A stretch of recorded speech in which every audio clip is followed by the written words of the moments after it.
Hi guys, இன்னைக்கு பலாக்கொட்டையை வச்சு டிஃப்ரெண்ட்டாக எப்படி கோலா உருண்டை பண்ணுறதுன்னு பார்த்துடலாம். அதுக்கு நான் நல்லா கழுவி வச்சுருக்க பலாக்கொட்டையை எடுத்திருக்கேன். இதை இப்போது நல்லா வேக வச்சுக்கிறேன் தண்ணியில். இந்த மாதிரி வெந்திருக்கணும். வெந்த உடனே இதை நம்ம மிக்சிக்கு ட்ரான்ஸ்ஃபர் பண்ணிடலாம். மிக்சியில் நல்லா இதை போட்டுக்கிறேன். இது கூடவே ஒரு கப் நான் சின்ன வெங்காயம் உரித்து எடுத்து வச்சுருக்கேன், அதை ஆட் பண்ணிக்கிறேன்.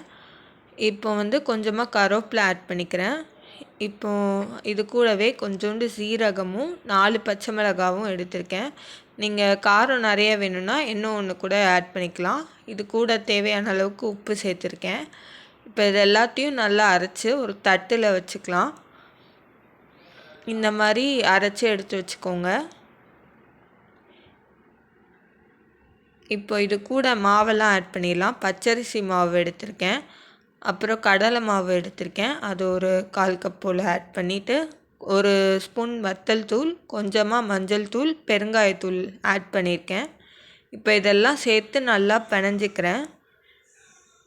பாருங்கள், இந்த மாதிரி ஆரஞ்சு கலரில் வரும். இதை சின்ன சின்ன உருண்டையாக போண்டாக்கு உருட்டுற மாதிரி நான் உருட்டிக்கிறேன். இப்போ எண்ணெய் நல்லா காஞ்சதும் இதில் நம்ம ஆட் பண்ணிடலாம். பேனில் இந்த மாதிரி சூடான எண்ணெயில் நல்லா கோல்டன் ப்ரௌன் ஆகிற வரைக்கும் ஃப்ரை பண்ணி எடுத்துக்கலாம். அவ்வளோதாங்க, சூப்பரான கோலா உருண்டை, அதுவும் பலாக்கொட்டையில் ரெடி ஆயிடுச்சு. இந்த பலாக்கொட்டை கோலா உருண்டையை நீங்கள் பருப்பு குழம்பு வச்சுருந்தீங்கன்னா அதுக்கு சைடிஷ்ஷாக வச்சு சாப்பிட்லாம். ஈவினிங் ஸ்நாக்ஸாக சின்ன பசங்க ஸ்கூல் விட்டு வந்தோடனே நம்ம செஞ்சு கொடுக்கலாம். நான் ட்ரை பண்ணி பார்த்துட்டு கமெண்ட் பண்ணுங்கள், சப்ஸ்கிரைப் பண்ணுங்கள். தேங்க்ஸுங்க.